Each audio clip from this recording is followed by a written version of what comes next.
I remember as a 13-year-old girl, our young women went to a conference about 2 hours away.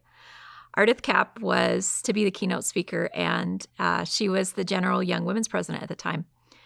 I remember distinctly yearning to meet her, to talk to her, and to have her know who I was. I knew Sister Cap had not had children. I didn't know how I knew that, but I did. As I stood in the long line of young women to get a hug from her, I finally made my way to the front of the line.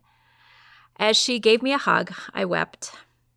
Her talk included the following scripture in Proverbs: "Lean not to your own understanding."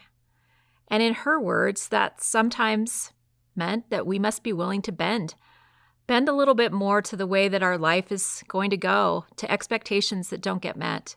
Little did I know that that brief meeting would be the beginning of the Lord's preparation for me to understand the story that He had in store for my own life. God sent you here to prepare you for a future greater than anything you can imagine. So God knows something you don't. God knows every single thing about you, values you, and He especially knows what you're going through, even when it gets hard and you feel like He doesn't. However, I know sometimes it's hard to feel like God knows you in the midst of the heartache of infertility. How do I know this? Because I believe infertility is sacred. In my infertility journey, I have seen God's hands in my most sacred moments, leading me, guiding me to become a better version of myself. For something to be sacred, it means it is connected to God or dedicated to a religious purpose.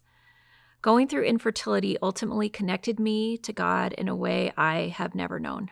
I think that sacred moments and sacred pain are real. As humorous as this might sound, I was driving one day and the pop song, "Jesus Take the Wheel," came on. While many jokes about that song have been written, memes, funny limericks, its message was what I needed at the time. I can see clearly in my mind as if it happened this morning. I drove up to a stoplight and I could feel there was someone that knew my pain and knew me. It was a life-changing moment, as insignificant as it sounds.